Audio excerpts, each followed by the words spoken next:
sa mangudad at ikaw ang sandigan, serbisyong tapat para sa mamamayan. Kuya Tong, tuloy ang pagbabago, pag-asa ng bayan, sama-sama tayo.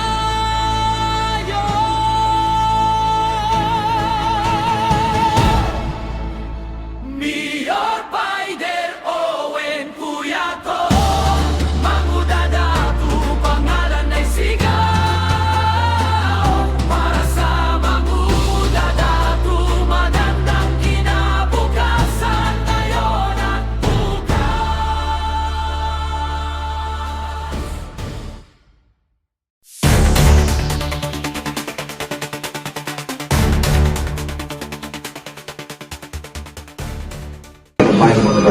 Magandang hapon, Mayor, at nabanggit ko kanina sa inyo, congratulations, kasi isa ito na magiging malapit tayo sa stakeholders sa bawat barangay at saka sa mga daycare centers at yung mga kabataan na dapat sana mapanatili ang kasabihan na sa kabataan ang pag-asa ng bayan. Itong orientation dalawang araw. Okay. Assalamualaikum warahmatullahi wabarakatuh. Magandang hapon or tanghali sa ating lahat, sa inyong tagapakinig, no? Sa media platform at sa nandito ngayon. Magandang hapon lahat. So, ayun ho, gaya ho ng nadatnan ninyo kanina, nagkaroon ho ng orientation, training para sa lahat ng ating mga barangay chairman, sa lahat ng bumubo, ng barangays, nandun lahat, mga daycare teachers, daycare workers natin, nandun lahat dahil ho sa orientation or sa training na ginanap kanina, no? As we can see, ito ho ay maganda, no? Ito ho ay magandang gawain or magandang training dahil alam nyo, yung mga kabataan, lalong-lalo na yung mga maliliit na bata, yan ho yung foundation natin sa isang munisipyo or foundation natin sa isang barangay. Yan ho yung susi, no? Para sa magandang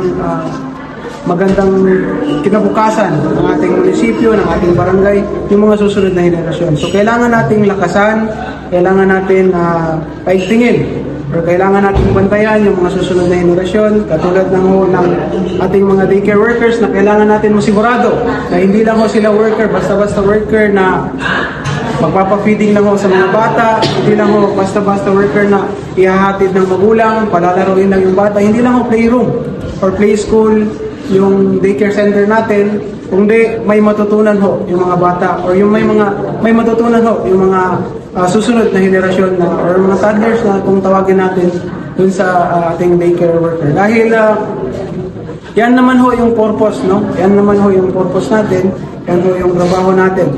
Anin pa ho natin yung mga points, anin natin yung magandang building, infrastructure. Kung yung daycare workers natin, kung yung mga barangay officials natin, hindi ho nagpa-participate, hindi ho nag-i-implement ng sa ating, halimbawa 100% points natin, pero yung sa totoong buhay, hindi ho na-i-implement ng mabuti, hindi ho na-adapt ng mabuti. So, yung training na yon, yun ho, isa ho yun na hindi lang ho basta-basta, hindi ho basta-basta na manakaw, hindi ho basta-basta na cerebro lang, no? Masisigurado ho natin doon na kahit pa paano, sana, kahit konti, may matutunan at may implement sa mga susunod na henerasyon. Mayor, gaano po kahanda yung alert team natin pagdating po sa kalamidad tulad ng baha at lindol, Mayor? Katunayan ho, bukas susupply ho yung team ng local government unit together with the barangay local government unit. No? May pinababaho yung ating DSWD through Congressman Ismael Toto Mangudadato, yung 2,000 packs. May pauna na ho, pinababa yung ating provincial government, no, sa panguna ho ni Governor Kagi Ali Timbang, ating Vice Governor Isham Nando, and of course, ating Congressman din, Congressman Toto, na 1,000 packs. So ngayon may 2,000 packs na supply galing nga sa region through Congressman Toto mga dadato. So ibibigay ho natin sa lahat ng barangay yung 2,000 packs na yun. Based Datos, hindi na ho tayo nagdadatos. Puntahan nyo na lang, makikita ninyo. pero ilang mga barangays ni Rapitan? Halos lahat ng barangay at hindi ho natin ito hawak, hindi ho natin ito kagustuhan. Ito ay natural calamity at ni sino man walang may alam kailan darating ito. Nabisi Barangay, halos lahat ng barangay. Katunayan nga ho, nung unang bagsak ng malakas na pag-ulan, kami ho ay nagtataka nung una dahil kami ho ay hindi pa ho masyadong binaha, minor ba. Pero ngayon ho, makikita ho ninyo sa mga social media na malaki ho yung epekto ng pagbaha o ng pag-ulan, bunsod ng pag-ulan sa ating munisipyo. Nakikita ho ninyo na may flood talaga sa aming bayan. And nagpapasalamat kami sa mga ahensya na tumulong sa ating munisipyo, hindi na ho sa munisipyo natin, kundi sa ating mga constituents sa municipality of Manila.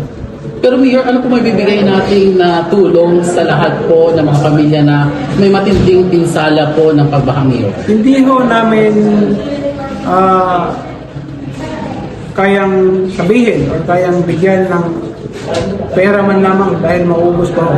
Siguro, ang magagawa ho natin sa ngayon is magbibigay supply. Kapag ho yung ma-assess natin, yung mga constituents natin na walang-wala talaga, hindi nila kayang i-afford, may totoong bahay naman ho sila, hindi ho nila kayang makabangon pa sa ngayon. Magbibigay tayo ng tulong na panimula para sa mga kababayan natin. And with the help ho